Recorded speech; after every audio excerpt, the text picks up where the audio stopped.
maksud saya itu sudah tanda gitu loh. Iya. Jangan nunggu bengkak-bengkak semua baru ke dokter gitu. Iya, benar-benar. Jadi kalau udah ada stip itu sudah pertanda awal loh. Iya, kode ya dok ya, udah harus diperiksa. Iya, gitu ya, dok, ya. Harusnya si ibu atau si bapak itu tadi udah harus ke lapor ke paskes lah, dokter gitu lapor ya. ke paskes lah ya kan. Iya.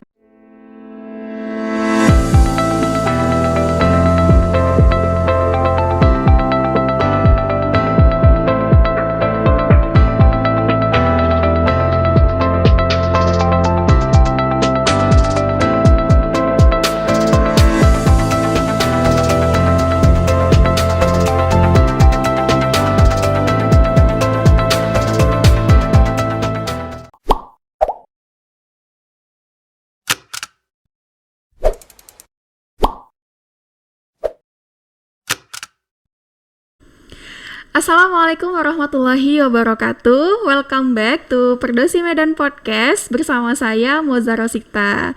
Selamat pagi sahabat Perdosi. Semoga dimanapun kalian berada tetap sehat dan tetap semangat untuk menjalani aktivitas hari ini. Baiklah, seperti biasa kita hari ini akan berbincang seputar neurologi. Dan hari ini narasumber kita sudah bersama kita di sini ada Dr. Dalton Silaban, spesialis saraf CHIPS. Nah, beliau praktek lumayan jauh nih sahabat. Beliau praktek di RSUD Kumpulan Pane Tebing Tinggi. Kita sapa dulu ya sahabat. Selamat pagi dokter. Selamat pagi Mbak Moja. Gimana nih kabarnya dok? Kabar baik, tetap semangat. Tetap sehat. Semangat ya. Kita udah melewati PPKM level 4 kemarin ya dok ya. Ya, semoga sahabat Perdosi juga bisa tetap semangat melewati aktivitas hari ini. Ya. Ngomong-ngomong kita udah lama nih dok nggak bertatap muka ya dok. Ya udah mau 1,5 tahun lebih.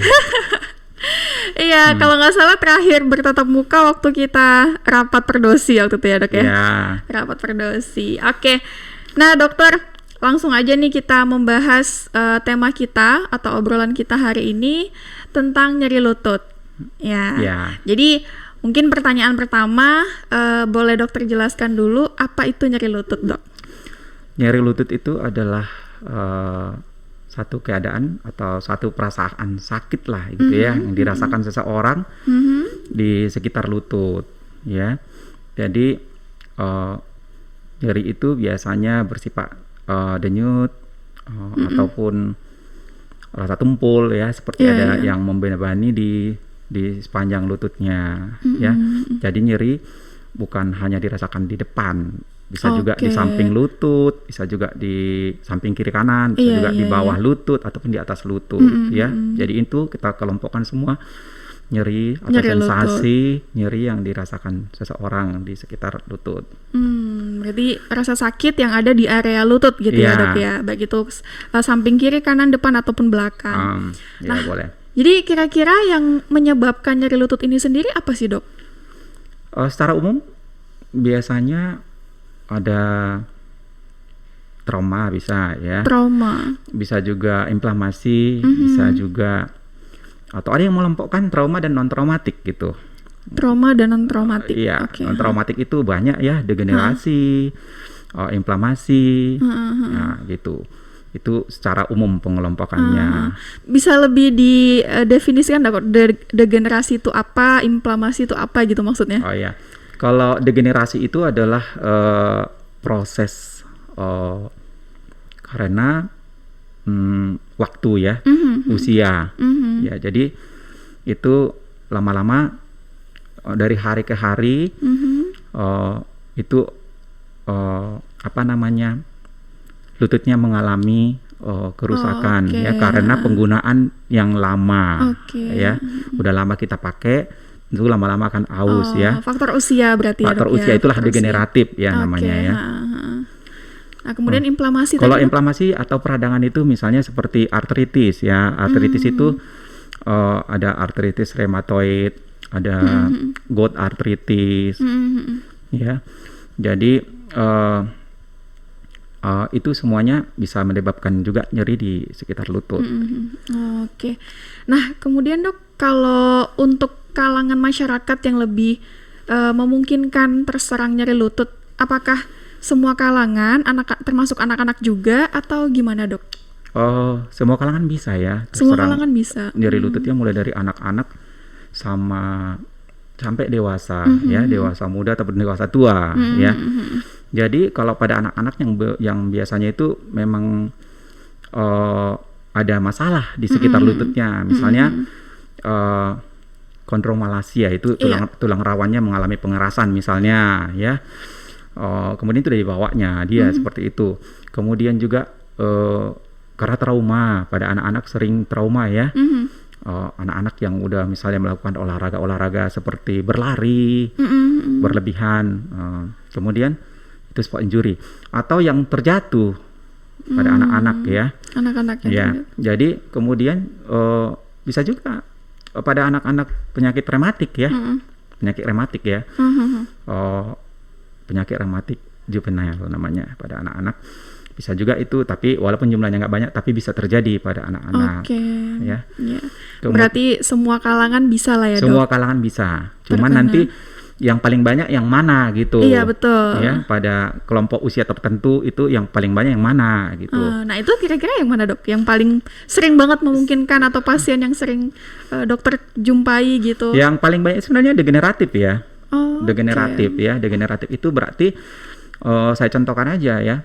Kelompok 50 ke atas. 50 ke atas. Ya, kelompok 50 ke atas itu sudah sering kali mengunjungi, udah lumayan banyak lah jumlahnya ya. Nah, kelompok 60 ke kelompok 75 lebih banyak lagi karena diperkirakan itu yang 75 ke atas itu 80 sampai 90% akan menderita degeneratif lutut, lutut ya.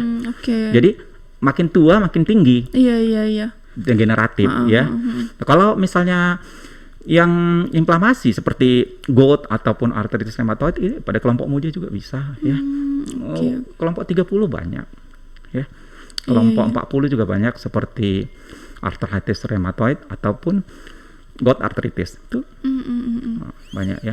Berarti lebih rawan yang degeneratif tadi ya, Dok ya. Ya, lebih banyak penderitanya. Dan itu yang paling banyak berkunjung ke poliklinik kita. Ya. Nah, kemudian dokter, kira-kira ada nggak sih dok jenis-jenis nyeri lutut ini tadi gitu? Ada macam-macamnya nggak gitu dok? Macam-macamnya tadi sudah saya sebutkan ya, yang degeneratif ataupun yang inflamasi. Itu tadi macam-macamnya. Itu udah jenis-jenisnya ya. Itu termasuk jenis-jenis dan kelompok-kelompoknya ya. Oke.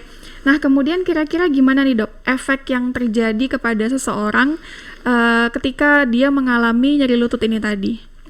Berarti itu apa yang dialami seseorang ya kan? Iya betul. Biasanya itu yang paling sering adalah kaku sendi.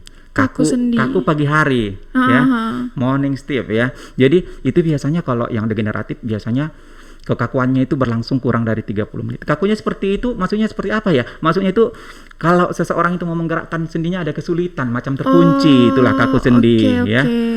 Locking. Ya, menjadi macam terkunci sendinya itu kaku ya, stiff ya. Berarti harus didiamkan dulu gitu ya, Dok? Ya, jadi biasanya memang kalau yang OA itu 30 menit hilang sendiri ya. Nanti kalau pasien bilang, "Dokter, udah matahari nampak, hilanglah kakunya," gitu ya.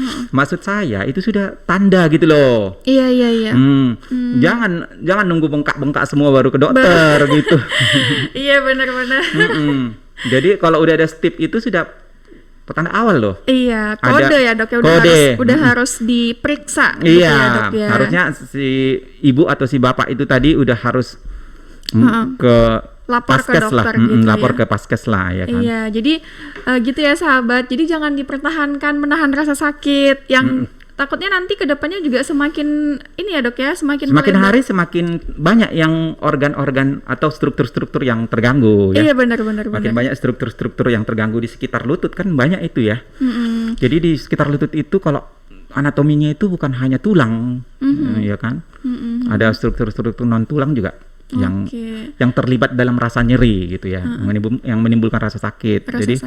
Jadi ya harus jangan sampai banyak yang rusak gitu. Kalau sejauh ini yang dokter jumpai gimana dok? Maksudnya udah kebanyakan yang udah membengkak, yang udah parah baru datang cek ke dokter atau gimana? Ya betul, karena kalau mau ketemu saya kan sudah berapa lapis. Oke. Yang pertama mungkin udah ke bidan dulu atau mantri. Atau mungkin hanya dipijat ya dok ya, atau Ya, ditusuk dulu gitu ya. ya dok ya. Ada lagi Iya, ya itu betul. keseringan, Iya, yang batra dulu pengobatan tradisional ya kan. Ada yang makan ramu-ramuan dulu. Oh, herbal ya dok ya. Herbal loh kan. Iya, Jadi benar-benar. jadi ya itu dia ya, harus sebenarnya masyarakat ini harus memahami gitu loh. Iya, benar-benar. Apakah ini nyeri lutut biasa-biasa aja atau yang memang harus Diperiksa diperiksa. ya dok. Jadi ada takarannya ya dok ya. Ya Mana benar, harus ada ya, harus pasien masyarakat harus paham Memahami ini. memahami nyeri lututnya itu. Jangan menganggap semuanya itu udah tua, udah wajar pakai lutut ya, nggak seperti itu ya. Benar. Belum tentu, karena memang penuaan bisa aja pernah terjatuh, trauma kan, jatuh naik kendaraan sepeda motor terjatuh. Biasanya kan orang lutut itu kan rawan ya, Iya betul. rawan kena trauma. Jadi jangan sepele gitu. Nah berarti sahabat Perdosi pas banget nih nonton podcast kita ya dok ya, biar mendapatkan informasi ya kan, kapan saatnya harus cek ke dokter dan kapan saatnya bisa diobati dengan selain harus periksa ke dokter gitu ya dok ya. Ya. Oke.